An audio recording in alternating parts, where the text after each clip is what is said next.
کے رسول ہوں۔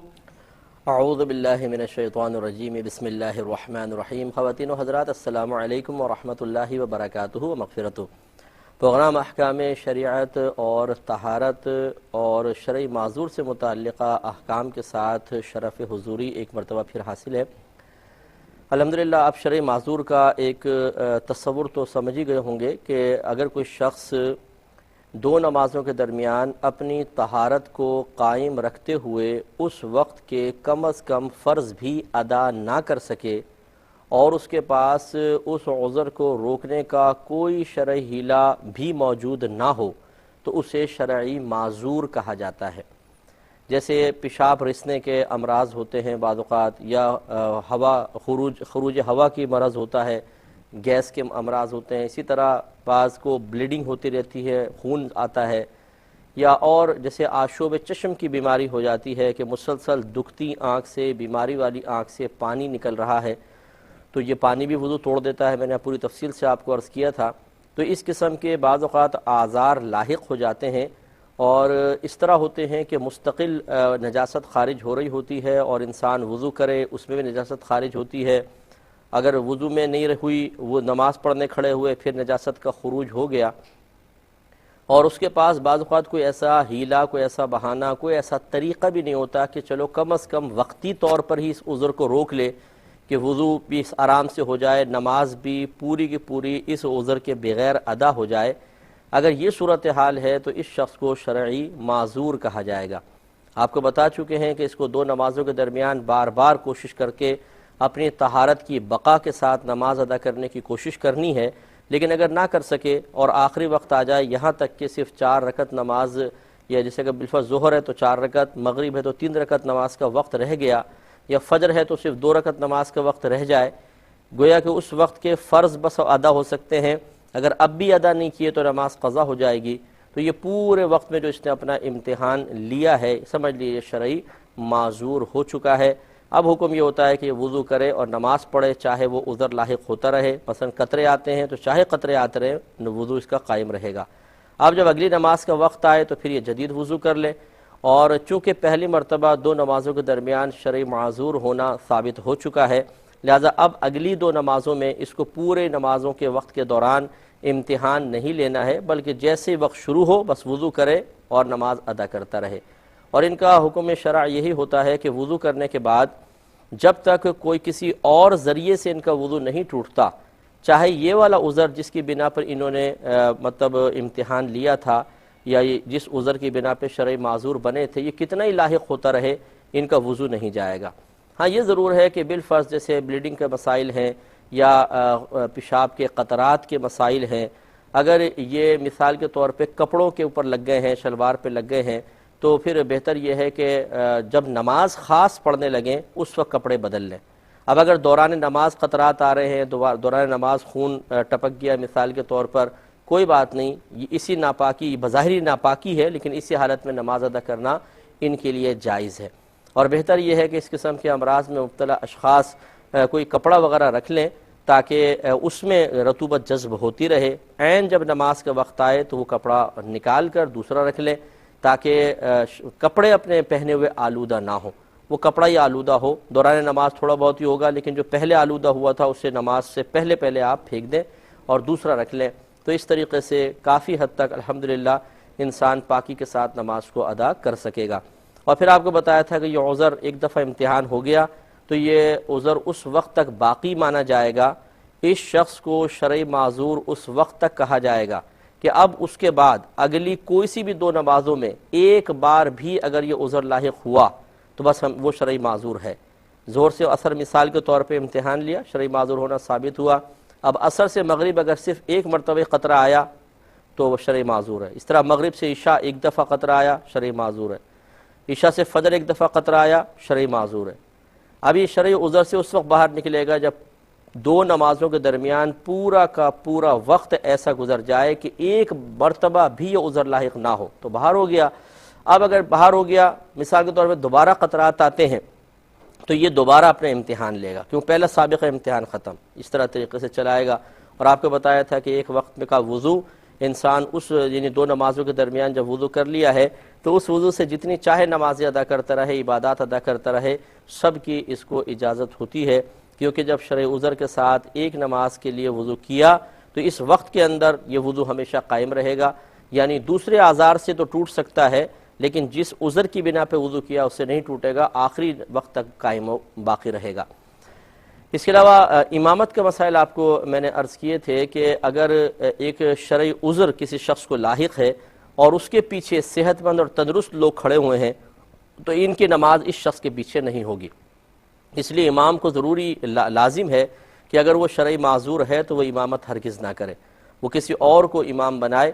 ایسا ہوتا ہے بعض اوقات کہ وقتی طور پہ ہی صحیح، لیکن انسان کسی شرعی عذر میں مبتلا ہو جاتا ہے، جیسے آشوب چشم کی بیماری آئی کہ مسلسل دکھتی آنکھ سے پانی نکل رہا ہے، تو اب یہ امام صاحب نماز نہیں پڑھا سکتے جب تک کہ ان کا یہ شرعی عذر ان کے ساتھ ہے، تو ان کو چاہیے کہ کسی اور کو نماز پڑھانے دیں، جب یہ عذر ختم ہو تو پھر یہ آگے آئیں۔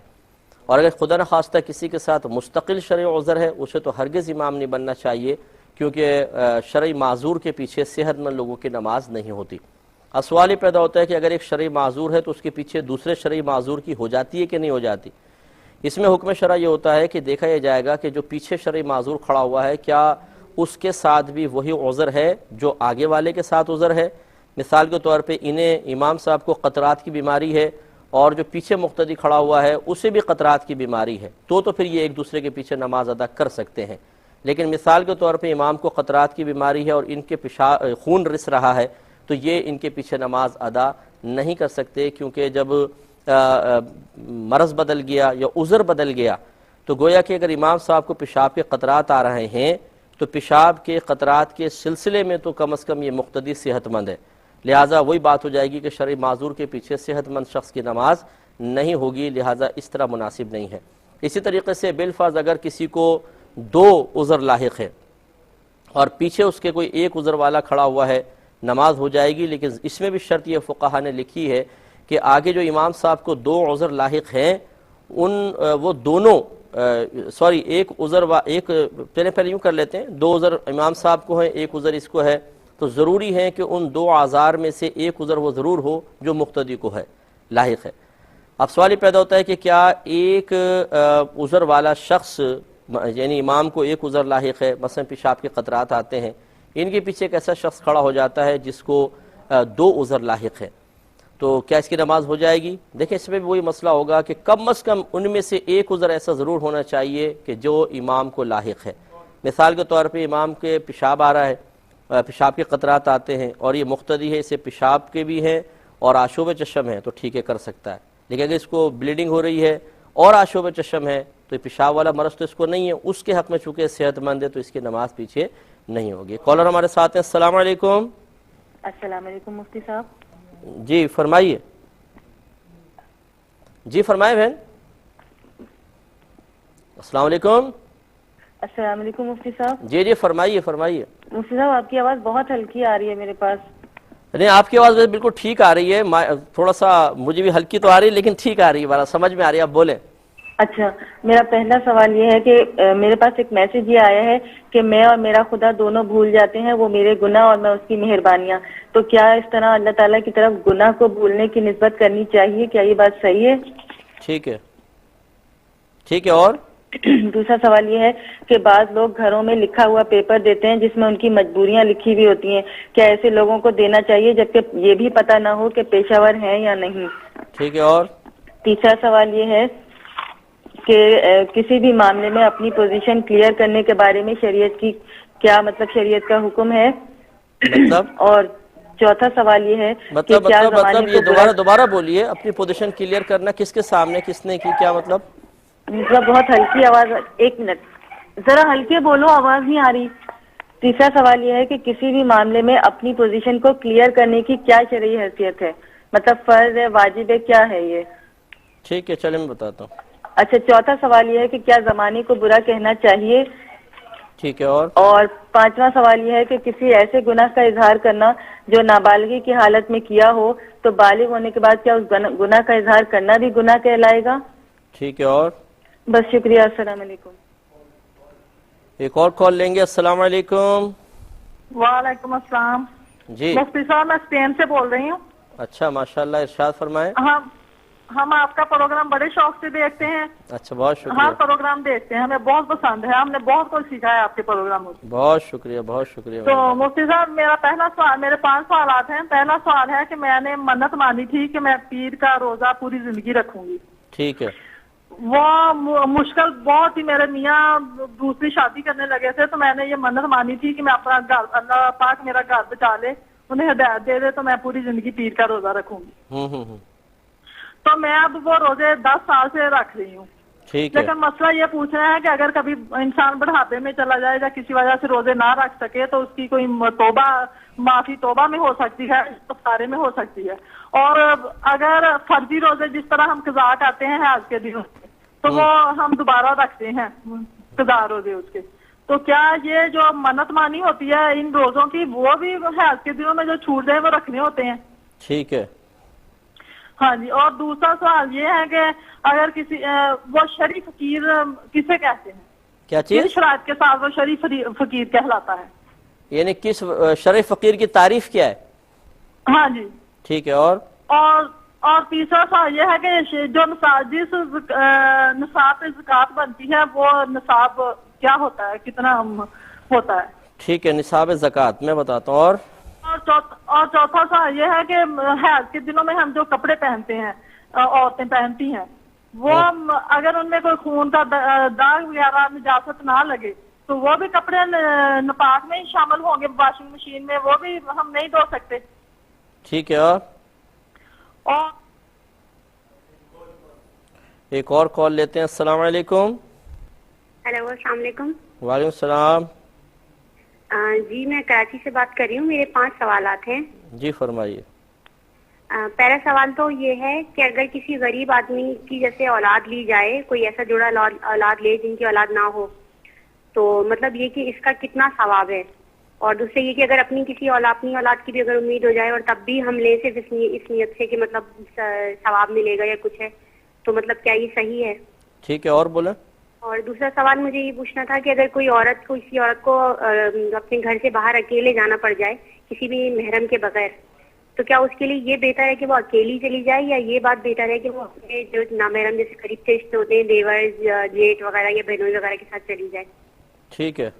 اور تیسرا مجھے یہ پوچھنا تھا کہ جیسے چھوٹے بچوں کو قاعدہ وغیرہ پڑھاتے ہیں تو اکثر بچے قاعدہ جو ہے نا گرا دیتے ہیں، مطلب اکثر کیا زیادہ تر بچے قاعدہ گرا دیتے ہیں اور اکثر پھاڑ بھی دیتے ہیں، اس کو شہید کر دیتے ہیں. تو مطلب اس کا گناہ ہوگا اور کتنا ہوگا اور کس پر ہوگا، اور مطلب یہ نہیں کہ اس کا کیا وہ ہے حساب کتاب. ٹھیک ہے. اور چوتھا سوال مجھے یہ پوچھنا تھا، قرآن شریف میں جو مختلف مقامات پہ حرف دیے ہوئے ہوتے ہیں کہ جن پہ کسی پہ ٹھہرنا ہے کسی پہ نہیں ٹھہرنا کی دیے ہوئے ہوتی ہیں، تو ان پہ عمل کرنا لازم ہے یا مطلب کوئی مسئلہ نہیں ہے اگر بالکل سیدھا سیدھا سب کچھ پڑھتے چلے جائیں؟ ٹھیک ہے. اور پانچواں سوال مجھے یہ پوچھنا تھا کہ اگر پاؤں پر جیسے ہم لوگ خواتین گھریلو ٹوٹکے وغیرہ کرتی ہیں اپنی جلد وغیرہ اچھی کرنے کے لیے، تو اپنے پاؤں پر دودھ، دہی یا کوئی اس ٹائپ کی چیز، کھانے پینے کی چیز اگر اپنے پاؤں وغیرہ پر لگائیں تو اس کی بیعت بھی ہوتی ہے یا جائز ہے کرنا؟ ٹھیک ہے. اور جی بس مجھے 5 سوال کرنے. شکریہ. جی میں عرض کرتا ہوں ایک مختصر سا بریک لیں گے، ہمیں یقین ہے آپ ہمارے ساتھ ہی رہیں گے. میرے ورد لب ہے نبی نبی،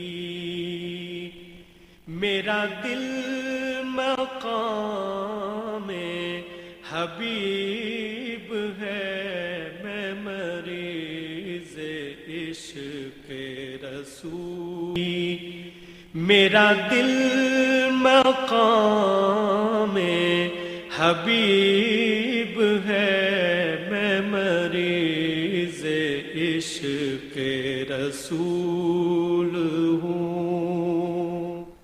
بسم اللہ الرحمن الرحیم. پہلے 2 کالز لیتے ہیں، پھر انشاءاللہ سلسلہ جواب کا آغاز کریں گے. السلام علیکم. وعلیکم السلام. مفتی صاحب کیسے ہیں؟ جی اللہ کا بڑا کرم. مفتی صاحب میرا یہ سوال ہے کہ میری تقریباً 1 ہفتے کی نماز قضا ہو گئی ہے. لا حول ولا قوت. اچھا تو اس کو پڑھنے کا کیا طریقہ؟ سنت نفل ہے وہ بھی پڑھیں گے یا صرف فرض؟ ٹھیک ہے. اور دوسرا مفتی صاحب مہربانی استنجے کا طریقہ بتا دیجیے. کس کا؟ استنجے کا. استنجے کا طریقہ ابھی تک آپ کیا کرتے رہے بھائی؟ میں بتاتا ہوں انشاءاللہ. ویسے چلیں بتاتا ہوں انشاءاللہ. آپ شاید کچھ سنت کے مطابق پوچھ رہے ہوں گے، ویسے چلیں. ایک اور کالر ہمارے ساتھ ہیں. السلام علیکم. السلام علیکم حضرت صاحب. وعلیکم السلام. سر مجھے آپ سے دو سوال. ایک تو انفارمیشن چاہیے. آپ نے اپنے ایک پروگرام میں بتایا تھا کہ یہ آپ لوگ ایک حدیث کی شرح پڑھ لیا کریں اور ایک فقہ کی کتاب ہے بہار شریعت، اس کا ایک سوال پڑھ لیا کریں روزانہ. اور ایک آپ نے قرآن کی تفسیر کا. تو سر مجھے ان تینوں کتابوں کے نام بمائے مصنف پتہ کرنے ہیں، جی پلیز بتا دیں. سیکنڈ کوشچن میرا یہ ہے کہ ایک آدمی ہے جس نے کسی سے قرضہ لیا، ٹھیک ہے، اماؤنٹ زیادہ تھی، اس کے دوست وغیرہ تھے، اس نے ان سے قرض لیا. جب انہوں نے قرض کی ڈیمانڈ کی تھوڑی مدت بعد تو یہ قرضہ نہ دے سکا، تو انہوں نے اسے مطلب بلشٹ وغیرہ کیا، مطلب گالی گلوچ کی اور کہا کہ ٹھیک ہے تم قرضہ نہیں دے سکتے تو ایسے کرو کہ اپنی بیوی کو میرے پاس لے آؤ. سر آپ میری بات سمجھ رہے ہیں؟ جی جی میں سمجھ گیا. تو اسے غصہ آیا لیکن اس نے اس کا اظہار نہیں کیا. ٹھیک ہے. کچھ دنوں بعد اس نے ان لوگوں کو اپنے گھر دعوت پہ بلایا اور اچھے طریقے سے اہتمام سے انہیں دعوت دی اور اپنا باہر نکلا، گھر سے کمرے سے باہر نکل کے باقاعدہ نوافل پڑھ کے اور اللہ تعالیٰ سے مدد مانگی کہ یا الہی اگر میں اس کام کو صحیح کر رہا ہوں تو میری مدد کرنا. اور نوافل وغیرہ پڑھنے کے بعد اس نے برسٹ کھول کے ان دونوں کو اسی جگہ پہ قتل کر دیا. ٹھیک ہے. ٹھیک ہے.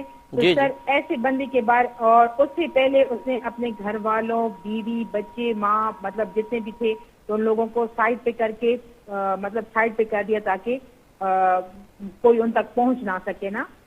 تو اور خود جو ہے تو فرار ہو گیا. ٹھیک ہے. تو سر اس کے بارے میں پوچھتے ہیں کہ ایسے آدمی کے بارے میں کیا حکم ہے؟ کیا اللہ تعالیٰ نے اس کی مدد کی اور اسے صحیح کیا؟ اور ایسے لوگوں کے ساتھ کنیکشن رکھنا صحیح ہے کہ نہیں؟ ٹھیک ہے. اور کچھ سوال آپ کا؟ ٹھیک ہے میں عرض کرتا ہوں انشاءاللہ. یہ ایک پچھلے دفعہ کویسچن آیا تھا کہ دوران نماز آستین سیدھی کرنا کیسا ہے. دیکھیں اگر تو کوئی بہن نماز پڑھ رہی ہیں تو چونکہ ان کی یہ کلائی کا جوڑ سے اوپر ستر شروع ہو جاتا ہے. اگر تو ایسا ہوا کہ نماز شروع کرنے سے پہلے ایسا تھا یا رکوع یا سجود میں جاتے ہوئے تھوڑا کھنچ گئی تو ان کو تو فوراً اس کو ڈھکنا چاہیے، کیونکہ اگر زیادہ دیر تک کھلی رہی اور کم از کم 1/4 کلائی 3 سبحان اللہ کی مقدار کھلی رہی تو نماز ٹوٹ ہی جائے گی. تو اس لیے کم مقدار کو بھی عورت کو فوراً کور کرنا چاہیے. ہاں اگر مرد ہے بالفرض تو مرد کو کوئی کلائی آستین وغیرہ نیچے کرنے کی حاجت نہیں ہے، کیونکہ یہ کلائی ہے یہ بلکہ یہاں تک بازو پورا، یہ مرد کے لیے کوئی ستر نہیں ہے کہ دوران نماز اس کو ڈھکنا واجب ہو. لہٰذا اگر آستین تھوڑی اوپر چڑھ بھی گئی ایسے ہی نماز پڑھ لیں. ہاں اگر ایسا ہے کہ انہوں نے اس کو فولڈ کیا ہوا ہے تب بھی فقہا نے فرمایا کہ آدھی کلائی تک ہے تو گنجائش نکل سکتی ہے، آدھی کلائی کے اوپر ہو تو پھر کراہت کا قول کہا ہے. تو مرد کے لیے بہرحال ایسا کوئی مسئلہ نہیں ہے. پھر بھی اگر کسی نے دوران نماز اس طرح آستین کو نیچے کیا کہ اگر کوئی اس کو دور سے دیکھ رہا ہوتا تو اس کے نماز سے باہر ہونے کا یقین نہ کرتا. مطلب کہنے کا یہ ہے کہ ایسا کوئی عمل اختیار کرنا کہ اگر کوئی دور سے دیکھے تو وہ یقین کرے کہ ہم نماز میں نہیں. جیسے مثال کے طور پہ دوران نماز پڑھتے پڑھتے کنگا نکال کے کنگا کرنا شروع کر دینا. اب دور سے دیکھنے والا یقیناً سمجھے گا نماز میں نہیں ہے، یہ عمل کثیر کہلاتا ہے، بڑا عمل کہلاتا ہے، اس سے نماز فاسد ہو جاتی ہے. اور اگر ایسا کوئی عمل اختیار کیا جو بڑا معمولی سا ہے، قلیل سا ہے، اور اگر کوئی دور سے دیکھے تو یہ سمجھے نماز میں ہی ہے یا شک میں پڑ جائے پتہ نہیں نماز میں ہے یا نہیں ہے، بس یہ بھی اگر ہو تو یہ عمل قلیل کہلاتا ہے، اس سے نماز فاسد نہیں ہوتی. اگر یہ بلا عذر ہے تو مکروہ تنزیہی ہوتا ہے اور عذر کے ساتھ ہو تو بالکل معاف ہوتا ہے. تو لہٰذا اگر بالفرض کسی نے آستین دیکھی اور اس نے کہا کہ ادب یہی کہ نیچے کروں اور مرد ہے، اس نے ہلکے سے ہاتھ سے نیچے کر لی تو اس سے کوئی فرق نہیں پڑے گا، اس کی نماز ہو جائے گی. دوسرے نے فرمایا تھا کہ کیا نماز پڑھتے ہوئے مٹی صاف کرنا جیسے پیشانی پہ کرنا یا کپڑوں پہ جھاڑ دینا، کیا اس سے نماز فاسد ہوتی ہے؟ دیکھیں فقہا نے مٹی جھاڑنے کو اگر اس وجہ سے ہو کہ انسان کے دل میں تکبر ہے اور وہ پسند نہیں کر رہا کہ مٹی میرے پیشانی پہ لگے اور کوئی مجھے دیکھے اور میری انسلٹ ہوگی، بے عزتی ہوگی، پھر تو اس کو مکروہ تحریمی قرار دیا ہے کہ مٹی کو چھڑانا. اور اگر ایسا نہیں ہے بلکہ اس سے وحشت ہو رہی ہے یا اس مٹی کے ساتھ چھوٹے چھوٹے کنکر ہیں کہ جب دوبارہ فرش پہ سجدہ کرتے ہیں تو وہ کنکر چبھ رہے ہیں اور ان کے چبھنے کا یقین ہے، اس وجہ سے اگر وہ مٹی ہٹاتا ہے تو پھر اس میں کوئی حرج نہیں ہے، لیکن اس میں بھی وہی طریقہ رکھے کہ عمل قلیل کے ساتھ مٹی کو دور کرے، عمل کثیر نہ ہونے پائے۔ ایک یہ اور مزید کویشچن آیا تھا کہ غیر ممالک میں جب ہم بینک اکاؤنٹ میں سیونگ اکاؤنٹ وغیرہ میں پیسہ رکھواتے ہیں تو وہ کچھ انٹرسٹ وغیرہ دیتے ہیں، تو کیا ان بینکوں سے یہ زائد پیسہ لینا شرعاً جائز ہے؟ دیکھیے مسئلہ یہ ہے کہ کافر کا مال اگر دھوکے اور جھوٹ کے بغیر حاصل ہو رہا ہو تو یہ شرعاً بالکل جائز ہوتا ہے۔ چنانچہ وہ بینک جو ٹوٹل کافروں کے بینک ہیں، ان کی مینجمنٹ ٹوٹل کافر ہے اور اس میں کسی مسلمان کے شیئرز موجود نہ ہوں، اگر اس میں انسان پیسہ جمع رکھتا ہے، پیسہ رکھوانا آپ کا حق ہے کیونکہ اس کی حفاظت ضروری ہے، گھر میں پیسہ چھن جاتا ہے، نقصان ہو جاتا ہے تو آپ نے بینک میں رکھوا دیا۔ اب اگر بینک اپنی مرضی سے اپنی خوشی سے اس پہ کچھ پروفٹ دے رہا ہو، چاہے اس کو سود کہہ کر دے رہا ہے، تو آپ سود لینے کی نیت سے نہ لیں، بلکہ اس لیے کہ کافر کا مال ہے، مال مباح ہے، وہ اپنی مرضی سے دے رہا ہے، جسے کافر آپ کو تحفہ یا گفٹ دے دے تو کافر سے گفٹ لینا شرعاً جائز ہے۔ اسی طریقے سے آپ تحفہ، ہبہ، گفٹ سمجھتے ہوئے اگر اس پیسے کو لے لیتے ہیں، اس میں شرعاً کوئی حرج نہیں ہے، آپ کے لیے لینا بالکل جائز ہے۔ یہ کہتی ہیں کہ کسی شخص نے کہا کہ میں اور میرا خدا دونوں بھول جاتے ہیں، خدا میرے گناہ بھول جاتا ہے اور شاید میں اس کی عنایات کو بھول جاتا ہوں، تو اللہ تعالیٰ کی طرف بھول کی نسبت کرنا کیسا ہے؟ تو دیکھیں یہاں اصل میں بھول کو مجازی طور پہ درگزر کے معنی میں لیا گیا ہے، اگرچہ اس لفظ کا استعمال اللہ تبارک و تعالیٰ کے لیے قطعاً مناسب نہیں ہے، بلکہ جو بھول کا تصور ہمارا ہے کہ ہم بالکل ذہن سے کسی چیز کا محو ہو جانا، اگر یہ مفہوم اور معنی رکھ کر اللہ تعالیٰ کے لیے کہا جائے تو یقیناً یہ کفر بن جاتا ہے۔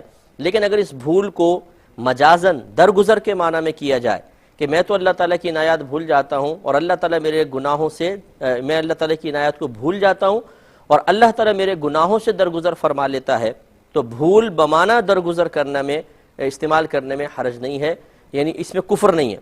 لیکن یہ ضرور ہے کہ اللہ تبارک و تعالیٰ کے لیے جب اس لفظ کو استعمال کیا جائے تو مناسب نہیں ہے، آپ درگزر کا ہی معنی کہیں، لفظ کہیں، بھول والا لفظ نہ کہیں۔ لیکن بہرحال اگر کسی نے بھول بمعنی درگزر لیا ہے تو یہ کفر نہیں کہلائے گا۔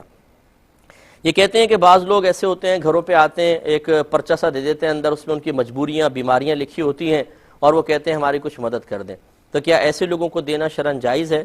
دیکھیں سب کے سب پیشہ ور ہوتے ہیں، آج ایک علاقہ سنبھالیں گے، دوسرے دن دوسرا علاقہ، تیسرے دن تیسرا علاقہ، اگر آپ ان کے ساتھ ساتھ رہیں شام تک دیکھیے کتنے روپے کماتے ہیں، اور پھر شام کو ساری مجبوریاں ختم، وہ کاغذ یہ پھینکتے ہیں اور کھا رہے ہیں، پی رہے ہیں، اور ان کے پورے گروپ ہیں جو کام کر رہے ہیں۔ تو اس لیے ایسے لوگوں کو پیشہ ور حضرات کو ہرگز نہ دیں۔ ہمارا مشورہ یہ ہے کہ اپنے خاندان میں سب سے پہلے دیکھیں، سفید پوش لوگوں کو تلاش کریں جو دست سوال دراز کرتے ہوئے اپنی خاندانی غیرت کی وجہ سے شرم و حیا محسوس کرتے ہوئے تکالیف تو برداشت کر لیتے ہیں لیکن کسی کے سامنے بیان تکلیف سے گریز کرتے ہیں، ان کو دیجئے۔ اس کے بعد اپنے محلے میں دیکھیں، آپ کو سینکڑوں ایسے، ہمارے پاکستان میں تو غربت یوں بکھری پڑی ہوئی ہے، آپ کو اگر نظر نہیں آ رہا تو پھر آپ ایک اینک لیں جس سے غریب نظر آئے، وہ اینک استعمال کریں۔ ہمیں تو ہر جگہ غریب بیچارہ نظر آ رہا ہے، تو محلے کے اندر ان غریبوں کو دیجئے۔ ایسے لوگوں کو دینا افضل ہے جو اپنی سفید پوشی کا بھرم رکھ کر تکلیفیں تو برداشت کر لیتے ہیں لیکن کسی کے سامنے شکوہ شکایت نہیں کرتے ہیں۔ ان پیشہ وروں کو مت دیں، یہ آپ کی خوش فہمی ہوگی کہ شاید اس پہ ثواب کا ترتب ہوگا، بلکہ یہ ایک گناہ میں مدد ہے، اور اس مدد کے اندر جو شریک ہوگا بروز قیامت لائن سے کھڑا ہوگا اور اس کو حساب و کتاب دینا ہوگا، کیونکہ یہ کوئی مخفی چیز نہیں ہے کہ آپ یہ کہیں جی ہم تو اپنے نیت کو دیکھ رہے ہیں نا، ہم تو ارادے کو دیکھ رہے ہیں۔ بھائی نیت اور ارادہ اپنی جگہ پہ، اگر ایک ہیروئنچی آپ کے سامنے آتا ہے اور وہ آپ سے پیسے مانگتا ہے اور آپ کو پتا ہے کہ اس نے ابھی کھانا کھایا ہے ہوٹل سے، تو کھانے کے لیے تو نہیں مانگ رہا، نشے کے لیے مانگ رہا ہے، تو آپ اس کی حالت کو دیکھ کر پیسے تو نہیں دے دیں گے، کیونکہ آپ کو پتا ہے ہیروئن خریدے گا، چرس خریدے گا، پیے گا۔ تو اس لیے ان کی بھی صورتحال یہی ہے، ان کے پاس بڑا پیسہ ہوتا ہے، بینک بیلنس ہوتا ہے، کوئی کمی نہیں ہوتی ہے، یہ لوگ صرف اپنی خاندانی پیشہ بنایا ہوا ہے، ان کی نسلیں در نسلیں اس کاموں کو کر رہی ہیں، ایسے لوگوں کو دینا یقیناً گناہ ہے، اور یہ کراچی میں کم از کم رہنے والے پر یہ چیز بالکل مخفی نہیں ہے۔ ایک سے ایک استاد پڑھا ہوا یہاں پہ فراڈ کر رہا ہے، تو پھر ان کو دینا بے وقوفی کی بات ہے۔ یہ کہتی ہیں کہ اپنی پوزیشن کلیئر کرنے کی شرعی حیثیت کیا ہے، یعنی اگر ہم پہ کوئی الزام لگ جائے، کوئی ہم سے بدگمانی کر رہا ہے، کوئی ہمارے بارے میں غلط فہمی میں مبتلا ہو رہا ہے، تو اس کی شرعی حیثیت کیا ہے؟ دیکھیے جتنا بڑا فتنے کا اندیشہ ہو اتنی اس کی شرعی حیثیت میں سختی پیدا ہوگی۔ اگر آپ یہ سمجھتے ہیں کہ میں اپنی شخصیت کو کلیئر نہیں کروں گا تو گھر کے گھر ٹوٹ جائیں گے، قتل و غارت ہو جائے گی، تو فرض ہے ظاہر کریں۔ اگر اور چھوٹا فتنہ فساد کا ہے تو واجب ہے۔ اگر ویسے ہی آپ کرنا چاہتے ہیں، کوئی فتنہ فساد کا اندیشہ نہیں ہے، تو پھر درجہ استحباب میں آئے گا۔ ہمارے نبی کریم صلی اللہ علیہ وسلم ایک مرتبہ معتکف تھے، آپ کی زوجہ محترمہ بی بی صفیہ رضی اللہ تعالی عنہا مسجد میں آپ سے ملنے آئیں۔ جب وہ جانے لگیں تو نبی کریم صلی اللہ علیہ وسلم ان کو مسجد کے دروازے تک چھوڑنے کے لیے آئے، تو سامنے سے دو صحابہ گزرے، ان کی نگاہ آپ دونوں پہ پڑ گئی، تو نبی کریم صلی اللہ علیہ وسلم نے ان دونوں کو بلایا اور فرمایا کہ یہ میری زوجہ ہیں۔ تو ان میں سے ایک نے کہا یا رسول اللہ، یہ ہم تو آپ کے بارے میں بدگمانی کر ہی نہیں سکتے، ہم تو کوئی شک نہیں کر سکتے آپ کے بارے میں۔ تو نبی کریم صلی اللہ علیہ وسلم نے ارشاد فرمایا کہ شیطان انسان کی رگوں میں بالکل اس طرح دوڑتا ہے جیسے خون دوڑتا ہے۔ تو کہنے کا مطلب سرکار صلی اللہ علیہ وسلم کا یہ تھا کہ ٹھیک ہے، تم مجھے جانتے ہو، میں نبی ہوں، اور یقینی سی بات ہے کہ کوئی غیر عورت تو میرے ساتھ نہیں ہوگی، تمہارا حسن زن ہے، لیکن ہمیں بعد میں آنے والوں کے لیے اپنے آپ کو بطور رول ماڈل پیش کرنا ہے کہ اگر اس قسم کا کوئی معاملہ ہو کہ کوئی ہمارے بارے میں بدگمان ہو جائے تو ہمیں اسے کلیئر کرنا چاہیے۔ تو جب ہمارے نبی کریم صلی اللہ علیہ وسلم باوجود متقی پرہیزگار ہونے کے، اللہ تعالیٰ کے حبیب ہونے کے، سب سے افضل ترین انسان ہونے کے باوجود اپنے آپ کو کلیئر کر رہے ہیں، اپنی پوزیشن کو کلیئر کر رہے ہیں، تو پھر آپ کو مجھے تو بدرجہ اولا کرنا چاہیے۔ یہ کہتی ہیں زمانے کو برا کہنا کیسا ہے؟ دیکھیں صراحتاً حدیث میں آ گیا کہ حدیث قدسی ہے کہ زمانے کو برا مت کہو کیونکہ زمانہ میں خود ہوں۔ اس کی شرح یہ بیان کی گئی ہے کہ یہ جو تغیرات زمانہ ہوتے ہیں، اصل میں اس کے پیچھے اللہ تبارک و تعالیٰ کی قدرت کار فرما ہوتی ہے۔ تو اصل میں زمانہ کچھ نہیں کر رہا ہوتا، فاعل حقیقی اور مؤثر حقیقی تو اللہ تبارک و تعالیٰ کی ذات پاک ہے۔ تو بعض اوقات سبب کو برا کہنا، یہ اصل میں سبب قائم کرنے والے کو برا کہنا ہے۔ مثال کے طور پر بلا تمثیل ایک شخص ایک تصویر بناتا ہے، آپ اس تصویر کو دیکھ کے کہتے ہیں وہ کتنی بھدی تصویر ہے، کتنی بھونڈی تصویر ہے۔ اب آپ بظاہر تصویر کے لیے برے الفاظ کہہ رہے ہیں، لیکن حقیقتاً آپ مصور کو برا کہہ رہے ہیں، وہ فیل کرے گا۔ اسی طرح زمانے کا معاملہ ہے، چونکہ تغیرات زمانہ قدرت الہی کے تابع ہیں، اس کو برا کہنے کا مطلب اللہ تبارک و تعالیٰ کو برا کہنا ہے، اس لیے اللہ تعالیٰ نے زمانے کو برا کہنا منع فرمایا۔ اس لیے کبھی آپ کہنا بھی چاہیں زمانہ نہ کہیں، بلکہ کہیں معاشرہ بہت بگڑ گیا ہے، معاشرہ بہت خراب ہو گیا، اس لیے کہ معاشرہ فرد سے بنتا ہے، ہم سے معاشرہ بنا ہے، تو ہمیں اپنی طرف نسبت کرنے میں کوئی حرج نہیں ہے۔ یہ کہتی ہیں کہ اگر نابالغی کی حالت میں کسی سے کوئی گناہ سرزد ہو گیا ہو تو کیا بلوغت کے بعد اس کا اظہار کرنا گناہ ہوگا؟ دیکھیں مسئلہ یہ ہے کہ نابالغی کی حالت میں جو کچھ سرزد ہوتا ہے وہ صورتاً گناہ ہوتا ہے، حقیقتاً گناہ نہیں ہوتا۔ مثلا نابالغی میں چوری کی ظاہر صورت کے اعتبار سے یہ گناہ نظر آ رہا ہے، لیکن نابالغ کے حق میں یہ گناہ نہیں ہے، کیونکہ نابالغ کے نامہ اعمال میں بلوغت سے پہلے کوئی گناہ نہیں لکھا جاتا۔ لیکن خدا نخواستہ یہ میرا کہنے کا مطلب ہرگز نہیں ہے، نہ اس سے کوئی یہ مطلب نکالے کہ اس کا مطلب یہ ہوا کہ نابالغی کی حالت میں جتنے مرضی گناہ کرو پکڑ تو ہوگی نہیں۔ دیکھیں اللہ تبارک و تعالی کسی چیز کا محتاج نہیں ہے کہ وہ نابالغی کی حالت میں اگر اس نے کسی کو مرفوع القلم رکھا ہے تو اس کی گرفت بھی نہیں فرما سکتا۔ تو اس لیے یہ قسم کے فاسد خیالات ذہن میں نہ آئیں، اور کوشش یہ کرنی چاہیے کہ بچوں کو ان خطاؤں سے گناہوں سے روکیں، اور اگر بالفرض کوئی نابالغی میں ایسا معاملہ ہو گیا ہو حتی الامکان اس کو ظاہر نہ کریں، لیکن بالفرض اگر کوئی کرتا بھی ہے تو چونکہ وہ زمانہ ماضی میں نابالغی کی حالت میں کیا گیا معاملہ گناہ نہیں تھا، اس لیے اس کو اظہار گناہ نہیں کہیں گے اور ہم گناہ گار نہیں ہوں گے۔ یہ کہ کہتی ہیں کہ ان کے شوہر جو تھے وہ میرے خیال میں پہلے سے ایک مختصر سا بریک لے لیتے ہیں، انشاءاللہ حاضر ہوتے ہیں ایک چھوٹے سے بریک کے بعد۔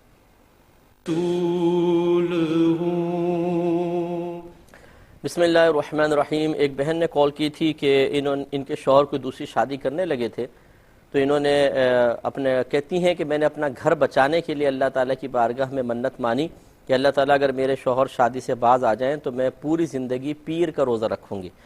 تو اب یہ 10 سال سے روزہ رکھ رہی ہیں، لیکن بعد میں سوچتی ہیں کہ اگر بالفرض بڑھاپے کی حالت آ جاتی ہے تو پھر میں کیسے روزے رکھوں گی؟ دیکھیے مسئلہ یہ ہے کہ سب سے پہلے تو جب کوئی شخص منت مان لیتا ہے اور مشروط ہوتا ہے، کیونکہ اکثر مشروط ہوتا ہے، اگر مقید منت ہے مشروط ہے، مثلا یہ کام ہو جائے تو میں ایسا کروں گی، اگر وہ کام ہو جاتا ہے تو پھر واجب ہے کہ جیسا آدمی نے کہا ویسا وہ کرے گا۔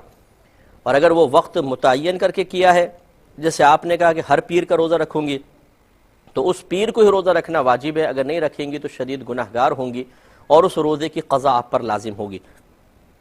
تو جب تک آپ کی ہمت ہے آپ روزے رکھتی رہیں، جب آپ یہ سمجھتی ہیں کہ اب آپ بوڑھی ہو گئی ہیں اور اب آپ سے روزہ نہیں رکھا جا رہا ہے، نقاہت زیادہ ہوتی ہے یا اور معاملات ہو جاتے ہیں، بیماری وغیرہ بھی خدا نخواستہ ہو سکتی ہے، تو پھر آپ ہر روزے کے بدلے میں فدیہ دیں گی، ایک صدقہ فطر کی مقدار آپ کو صدقہ کرنا ہوگا، لیکن اس وقت کرنا ہوگا جب آپ روزہ رکھنے سے عاجز آ جائیں۔ ایسا نہیں کہ آپ ابھی سے شروع ہو جائیں کہ روزہ رکھ سکتی ہیں لیکن سوچا چھوڑو روزہ نہیں رکھتے، کفارہ ادا کر دیتے ہیں، ایسا نہیں ہے، آپ کو کرنا ہوگا۔ اور بالفرض اگر آپ نے نہ روزہ رکھا نہ کفارہ ادا کیا تو پھر آپ پہ واجب ہے کہ بوقت وفات آپ وصیت کر کے جائیں کہ آپ کے مال سے چھوٹے ہوئے روزوں کا فدیہ ادا کیا جائے، ضروری ہے۔ اور اصلاح آپ کی یہ میں ضرور کرنا چاہوں گا کہ آپ نے اللہ تعالیٰ کی بارگاہ میں عرض کی کہ اللہ تعالیٰ میرے شوہر دوسری شادی نہ کریں تو میں روزے رکھوں گی اور میرا گھر بچا لے۔ دیکھیں دوسری شادی کرنا کوئی گھر کی بربادی نہیں ہے، میں خدا نخواستہ ترغیب نہیں دے رہا ہوں کسی کو، لیکن میں بہنوں کی ایک اصلاح کے لیے عرض کر رہا ہوں۔ ایک یہ ہے کہ آپ اللہ تعالیٰ کی بارگاہ میں عرض کریں کہ یا رب کریم میں شوکن کے وجود کو اپنے باطنی تقاضے کے لحاظ سے برداشت نہیں کر سکتی، تو اے مالک و مولا مجھے اس آزمائش سے بچا لے۔ یہ ایک الگ چیز ہے اور ایک بڑا مثبت انداز ہے۔ ایک ہے کہ دوسری عورت سے نکاح کرنے سے آپ کہہ رہی ہیں میرا گھر برباد ہو جائے گا، تو آپ کا گھر برباد ہو، دوسری عورت سے گھر آباد بھی تو ہو رہا ہے، اور اگر وہ نہ کریں تو پھر اس کے لیے بربادی کا سامان ہے، آپ کے لیے آبادی کا ہے۔ ایک تو یہ مسئلہ کہ اس کے لیے آپ نے گویا کہ بربادی کی دعا کی، اپنے لیے آبادی کی، یہ مناسب نہیں۔ دوسری بات یہ ہے کہ دو شادیاں کرنا، 3 یا 4 اگر اعتدال میں ہو اور عدل و انصاف کے ساتھ ہو تو اللہ تبارک و تعالیٰ نے خود قرآن عظیم میں اس کی اجازت شوہر کو مرحمت فرمائی ہے، تو پھر اس فعل کو برا سمجھنا اور اس پر اعتراض کرنا یہ مناسب نہیں ہے۔ دیکھیں میں نے آپ کو سمجھیے گا اس بات کو اچھی طریقے سے کہ ایک ہے شوہر کو اس وجہ سے روکنا کہ آپ شاید عدل و انصاف نہ کر پائیں گے، یا اپنے باطنی تقاضے کی وجہ سے کہ شاید میں سوکن کا وجود برداشت نہیں کر سکوں گی تو پھر شوہر کے حق میں مجھ سے کوتاہیاں شروع ہو جائیں گی، یہ ایک الگ چیز ہے۔ اور ایک ہے کہ دوسری شادی کو برا سمجھنا، ناجائز سمجھنا، غلط سمجھنا اور گھر کی بربادی والا معاملہ سمجھنا، یا شوہر کے اوپر طنز کرنا شروع کر دینا، اٹیک کرنا کہ تم شاید عورت پرست ہو گئے ہو، تمہاری نیتیں خراب ہو گئی ہیں، تمہارے باطنی تقاضے بڑھ گئے ہیں، اس طرح اس کو ٹارچر کرنا یہ مناسب نہیں ہے، کیونکہ کثیر انبیاء علیہ السلام سے دوسری شادیاں ثابت ہیں۔ خود ہمارے نبی کریم صلی اللہ علیہ وسلم کی 9 اور ایک روایت کے مطابق 11 ازواج تھیں، اور کثیر صحابہ کرام سے 2 شادیاں 3 شادیاں ثابت ہیں۔ اگر دوسری شادی کرنا ہی معیوب ہوتا یا برا ہوتا تو پھر یاد رکھیں کہ نبیوں کی طرف اور صحابہ کی طرف برائی کی نسبت کرنا لازم آئے گا۔ اس لیے ہم آپ کی خدمت میں عرض کر رہے ہیں کہ آپ اپنے باطنی تقاضے کے لحاظ سے ایک چیز کو ناپسند کر رہی ہوں وہ ایک الگ بات ہے، لیکن اس کو برا نہ کہیے، اس لیے کہ شرعاً وہ ایک جائز کام ہے اور حلال ہے۔ جائز اور حلال کو برا کہنا یہ خود برا ہوتا ہے۔ امید ہے کہ آپ بھی توبہ کر لیں گے۔ انہوں نے فرمایا کہ جس طرح رمضان کے روزے حالت حیض میں چھٹ جاتے ہیں تو بعد میں ہم قضا کرتے ہیں، کیا منت کے روزے بھی اس طرح بعد میں قضا کرنے ہوں گے؟ جی ہاں بالکل، اگر آپ حالت حیض میں ہیں، پیر کو بالفرض آپ کا حیض چل رہا ہے تو آپ پھر بعد میں اس کو قضا کے طور پر رکھیں گی۔ لیکن انہوں نے پوچھا کہ شرعی فقیر کی تعریف کیا ہے، اور دوسرا پوچھا کہ نصاب زکوٰۃ کیا ہے۔ یہ دونوں سمجھ لیں گے، دونوں کا جواب ہو جائے گا۔ دیکھیے جس شخص کے پاس 7.5 تولہ سونا یا 52.5 تولہ چاندی یا اتنا روپیہ جس سے وہ 52.5 تولہ چاندی خرید سکتا ہو، یا اتنا مال تجارت کہ جس کی مالیت 52.5 تولہ چاندی تک پہنچتی ہو، یہ چیزیں اس کے پاس موجود ہوں، ان میں سے کوئی ایک، تو وہ مالک نصاب کہلائے گا۔ لیکن یہ بھی ضروری ہے کہ اس پر اتنا قرضہ نہ ہو کہ اگر اس قرضے کو ادا کریں تو یہ نصاب باقی نہ رہے، سمجھیں؟ اگر قرضہ ادا کریں تو نصاب باقی نہ رہے تو پھر وہ مطلب مالک نصاب نہیں کہلائے گا۔ ہاں اگر قرضہ تھوڑا سا ہے کہ ادا کر دے تب بھی نصاب باقی رہے گا تو پھر یہ مالک نصاب ہی ہوگا۔ اسی طریقے سے اگر آپ نے کسی کو قرضہ دیا ہوا ہے، آپ کے پاس موجود مال ہے، وہ اتنی مالیت کا ہے کہ مثلا آپ 40 تولہ چاندی خرید سکتے ہیں، اور جو قرضہ دیا ہوا اس کو اگر ملا لیں تو 52.5 تولہ چاندی کے برابر رقم بن جاتی ہے، تب بھی انسان مالک نصاب کہلائے گا۔ تو خلاصہ کلام یہ ہوا کہ 7.5 تولہ سونا یا 52.5 تولہ چاندی یا اتنا کیش روپیہ جس سے 52.5 تولہ چاندی خرید سکتے ہوں، یا اتنا مال تجارت جس سے جو 52.5 تولہ چاندی کی مالیت تک پہنچتا ہو، یا اتنا قرضہ اگر آپ نے کسی کو دیا ہوا ہے جس کی مالیت 52.5 تولہ چاندی تک پہنچ جاتی ہے، یا اس موجودہ مال کے ساتھ اس کو ملائیں تو پہنچ جائے گی، تو وہ مالک نصاب ہے، اسے زکوٰۃ دینی ہوگی۔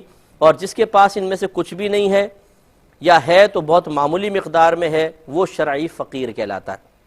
اس کی میں ایک اور تعریف کر دیتا ہوں تاکہ اور واضح ہو جائے۔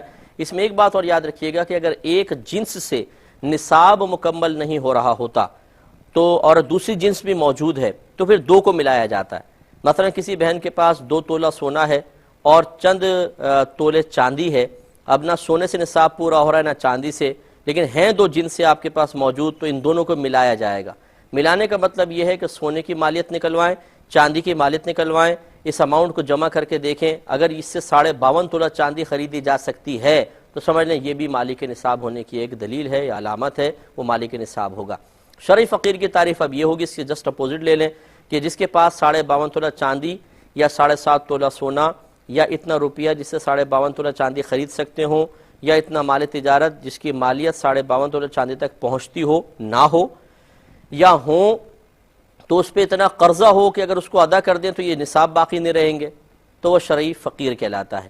لیکن اس میں ایک اضافہ اور ہے کہ اس کے پاس گھر میں ضروریات زندگی سے زیادہ اتنا سامان نہ ہو کہ جس کی مالیت 52.5 تولہ چاندی تک پہنچ جائے. اگر پہنچ جائے تو یہ بھی شرعی فقیر نہیں ہے. مثال کے طور پہ ایک شخص ہے، وہ ویسے اس کے پاس کچھ بھی نہیں ہے، نہ بینک بیلنس، نہ سونا، نہ چاندی، لیکن گھر میں اس نے بہت سارے ڈیکوریشن پیسز رکھے ہوئے ہیں، اسپورٹس کا سامان بھی ہے، اور اس نے خوبصورت چیزیں پینٹنگز وغیرہ خرید کے لگائی ہوئی ہیں. اگر ان سب کی مالیت کا اندازہ کر لیں تو 52.5 تولہ چاندی تک پہنچ جاتی ہے، تو یہ شرعی فقیر نہیں کہلائے گا، چنانچہ یہ زکوٰۃ بھی نہیں لے سکتا ہے. امید ہے کہ آپ بات سمجھ گئے ہوں گی. یہ کہتی ہیں کہ اگر حالت حیض میں کسی نے کپڑے پہنے ہوئے ہیں اور اس پہ کوئی خون وغیرہ نہیں لگتا، کوئی خون نہیں لگا، اب وہ بہن اس کپڑوں کو اتار کے واشنگ مشین میں دیگر کپڑوں کے ساتھ دھونا چاہتی ہیں، تو کیا یہ کپڑے ناپاک کہلائیں گے؟ دیکھیے مسئلہ یہ ہے کہ حالت حیض میں عورت کا ہونا کوئی ایسی ناپاکی نہیں ہے جو چھٹ کر کسی دوسری چیز کو لگے. نبی کریم صلی اللہ علیہ وسلم، خود سیدہ عائشہ صدیقہ رضی اللہ تعالی عنہا فرماتی ہیں کہ میں ایام میں ہوتی تھی اور نبی کریم صلی اللہ علیہ وسلم میری گود میں سر رکھتے تھے اور میں آپ کے سر میں کنگھا کیا کرتی تھی. تو ایک دفعہ آپ نے یہ بتایا کہ رسول اللہ میں اس حالت میں ہوں، تو سرکار نے فرمایا کہ عائشہ حیض تمہارے ہاتھ میں تو نہیں ہے، یعنی گویا کہ یہ ایسی نجاست نہیں ہے جو چھٹ کے کسی کو لگے گی. لہٰذا اس سے مسئلہ واضح ہو گیا کہ اگر حقیقی کوئی نجاست جیسے خون وغیرہ کپڑوں پر نہیں لگی تو یہ حیض کوئی ایسی نجاست نہیں ہے کہ چھٹ کے کپڑوں کو لگ جائے. جب یہ چھٹ کے کپڑوں کو نہیں لگتی ہے تو اب حالت حیض میں اگر کسی بہن نے کپڑے پہنے اور ان کو اتارا اور ان پہ ظاہری طور پہ خون کوئی نجاست نہیں ہے، یہ کپڑے بالکل پاک متصور ہوں گے. لہٰذا واشنگ مشین میں دیگر کپڑوں کے ساتھ دھویا جائے تو کوئی ناپاکی کا تصور نہیں ہے.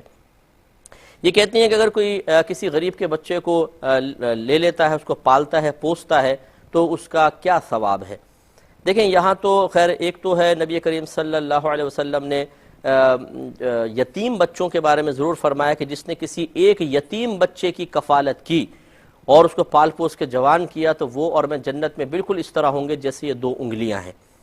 تو یتیم بچے کے بارے میں تو کہا، اور یتیم اس نابالغ کو کہتے ہیں جس کا باپ فوت ہو جائے. یہ شرعی تعریف یاد رکھیے گا.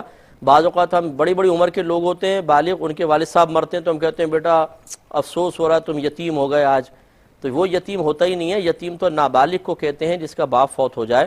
تو بہرحال ایسے نابالغ بچے کے لیے جو یتیم ہے اس کے لیے تو دیکھیں نبی کریم صلی اللہ علیہ وسلم نے بالکل بشارت عطا فرمائی. لیکن اب ہم جو آخرت کے درجات ہیں انہیں قیاساً ثابت نہیں کر سکتے ہیں، یہ صراحت نبی صلی اللہ علیہ وسلم سے ثابت ہوتے ہیں. لہٰذا اب آپ یہ نہیں کہہ سکتے کہ جو یتیم بچہ ہے وہ بھی تو ایک بچہ ہے اور غریب کا بچہ بھی ایک بچہ ہے، جب اس کے لیے جنت، اس کو پالنے پر جنت، اس پر بھی ملے گی. نہیں، قیاس سے ثابت نہیں کر سکتے ہیں. ہاں یہ ضرور ہے کہ ایک شخص کو کھانا کھلانا، اسے کپڑے فراہم کرنا، اس کے آرام و آسائش کا خیال رکھنا، سب کا سب باعث ثواب ہے، اور اللہ تبارک و تعالی راضی ہو جائے تو ان میں سے ہر عمل بخشش و مغفرت کا ذریعہ بھی بن سکتا ہے. لہٰذا اگر کوئی اس طرح کر سکتا ہے کہ غریب کے بچے کو پال کے جوان کر کے اور اسے ایک اچھا معاشرے کا فرد بنا سکے تو بہت ہی افضل اور ثواب کا کام ہے. بہن فرماتی اگر کسی عورت کو گھر سے باہر نکلنے کی اشد ضرورت پیش آ جائے، اب 2 صورتیں ہیں، اکیلی نکلے یا کسی نامحرم مثلا دیور جیٹھ کو ساتھ لے کر نکلے، کیا بہتر ہے؟ دیکھیں سب سے بہتر صورتحال یہ ہے اگر کسی بہن کو واقعی گھر سے باہر نکلنا ہو تو وہ کسی دوسری خاتون کو اپنے ساتھ لے لے. یہ علماء نے اجازت دی ہے کہ شہر میں رہتے ہوئے اگر عورت باہر نکلنا چاہے تو اکیلی نہ نکلے بلکہ کسی امینہ عورت کو ساتھ لے لے. امینہ مطلب کوئی فاسقہ فاجرہ نہ ہو، اچھی نیک خاتون ہو، ان کے ساتھ نکلیں، یہ بہتر ہے. اکیلا نکلنا بھی خطرناک ہے اور کسی نامحرم کو ساتھ لے کر نکلنا بھی مناسب نہیں ہے. لیکن بہرحال جہاں ضروریات ہوتی ہیں شریعت وہاں آسانی بھی دیتی ہے. اگر کوئی بہن اتنی مجبور ہے کہ نکلنا بہت ضروری ہے اور کوئی عورت میسر نہیں آ رہی ہے تو پھر نامحرم کے ساتھ جانے سے بہتر یہ ہے کہ وہ تنہا سفر کریں. اگر راستہ پر امن ہے تو پھر وہ اکیلے سفر کر لیں, اور اگر پھر اکیلے سفر کرنا بالفرض مضر ہوتا ہے پھر نامحرم کے ساتھ چلی جائیں. تو خلاصہ کلام یہ جیسے جیسے ضرورت بڑھے گی ویسے ویسے شریعت آسانی دیتی ہے, لیکن بلا ضرورت اگر عورت نامحرم کے ساتھ نکلے تو یہ قطعاً غیر مناسب, ایسا نہیں کرنا چاہیے. یہ کہتی ہیں چھوٹے بچے بعض اوقات قاعدہ پڑھ رہے ہوتے ہیں, ان کے ہاتھ سے قاعدہ گر جاتا ہے یا وہ قاعدے کو پھاڑ دیتے ہیں, خصوصاً سبق کو تھوک لگا لگا کے سبق کو ایسا رگڑتے ہیں پورا سبق ہی غائب ہو جاتا ہے. تو یہ کرنا کیا بچے گناہ گار ہوں گے یا کون گناہ گار ہوگا؟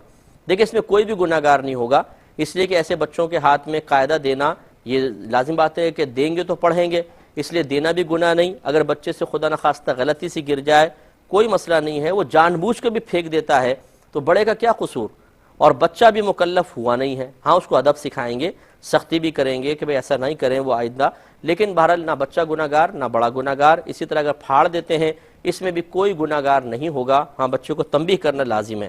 اگر تنبیہ نہیں کی اور اس فعل کو معمولی سمجھ کے نظر انداز کرتے رہے اس پہ بڑے کی گرفت ہو سکتی ہے, لیکن تنبیہ کرنا سختی کرنا ضروری ہے, پھر گرفت نہیں ہے. ایک یہ کہتی ہیں کہ جو قرآن پاک میں وقف کی علامات لکھی ہوتی ہیں کیا ادھر ٹھہرنا لازم ہوتا ہے یا ہم تیزی سے پڑھتے چلے جائیں؟ دیکھیے جہاں پہ وقف لازم لکھا ہو وہاں پہ ضرور ٹھہرا کریں, اس لیے کہ وہاں اگر نہیں ٹھہریں گے تو مفہوم بدلنے کا اندیشہ ہوتا ہے. باقی آیات پر ٹھہر جایا کریں کہ وہاں پر بھی اچھا رہتا ہے کہ وقف طویل ہونا چاہیے. یہ طویل سے مراد تو تھوڑا سا وقفہ تو ہونا چاہیے کہ آپ ٹھہر جائیں پھر آگے چلیں. باقی جو دیگر اوقاف ہیں وہاں پہ اتنا ٹھہرنا کوئی اتنا زیادہ ضروری نہیں ہوتا ہے, لیکن وقف لازم پہ ضرور ٹھہرے. ایک یہ کہتی ہیں کہ یہ بعض اوقات پاؤں پر یا چہرے پہ دہی وغیرہ ملتے ہیں نرم وغیرہ کا کھال کو نرم کرنے کے لیے, تو کیا یہ اللہ تعالیٰ کی نعمت کو پاؤں پہ ملنا شرعاً جائز ہے؟ دیکھیے جو بھی آپ دوا استعمال کرتے ہیں اس کی اصل اگر آپ دیکھیں گے تو اسی قسم کی چیزوں سے تیار شدہ ہوتی ہے, وہ نعمت کی ایک بدلی ہوئی شکل ہو کر ایک اور نئی نعمت بن جاتی ہے. لہذا اگر بطور علاج کوئی دہی وغیرہ پاؤں پہ بھی لگاتا ہے تو شرعاً کوئی حرج نہیں ہے, ایسا کر سکتے ہیں. 2 ہفتے کی نمازیں کہتے ہیں قضا ہو گئی, کیا سنت نوافل کی بھی قضا ہوگی؟ سنن اور نوافل کی قضا نہیں ہوتی, صرف فرائض کی ہوتی ہے. استنجے کا طریقہ سیدھی سی بات ہے کہ آپ پانی استعمال کریں, ڈھیلا وغیرہ یوز نہ کریں. جب تک آپ کو پیشاب کے سلسلے میں خاص طور پہ اطمینان نہ ہو جائے آپ کھڑے نہ ہوں جب تک کہ آخری قطرہ ختم نہ ہو جائے. یہ بہت معذرت چاہتا ہوں, یہ گولی والا مسئلہ بہت ضروری تھا لیکن ٹائم بہت مختصر رہ گیا ہے تو ابھی میں جواب نہیں دے سکوں گا. انشاءاللہ زندگی رہی تو منگل کے روز میں ضرور پاکستانی اسٹینڈرڈ ٹائم کے مطابق رات 9 سے 10 والے پروگرام میں اس کا جواب عرض کریں گے, اور چونکہ طوالت کا تقاضا کرتا ہے 10 سے 11 پروگرام ہمارا ہوتا ہے اس میں دیں گے منگل کے روز. ویسے بھی یہ طویل ذرا جواب تھا, یہ بھی شامل نہیں کر سکتا تھا, وقت بہت کلوز ہو گیا تھا, تو آپ اس میں ملاحظہ فرما لیں. اب اپنے میزبان کو ہمارے کیو ٹی وی کی پوری ٹیم کو اجازت مرحمت فرمائیں. آپ ہمارے لیے دعا کیجئے, ہم آپ کے لیے دعا گو ہیں کہ اللہ تبارک و تعالی ہم سب کو صبر و تحمل کی دولت سے مالا مال فرمائے, اس پہ اجر عظیم عطا فرمائے, اور کسی مصلحت صحیحہ کے ہمارے قریب رہنے میں اللہ تعالیٰ کی یقیناً بہت ساری مصلحتیں پوشیدہ ہوتی ہیں, تو اللہ تعالیٰ ہمیں اس کو فیس کرنے اور اس میں شکوہ شکایت کرنے سے بچنے کی توفیق عطا فرمائے. آمین. وآخر دعوانا ان الحمدللہ رب العالمین. میرے ورد لب ہے نبی نبی, میرا دل مقام حبیب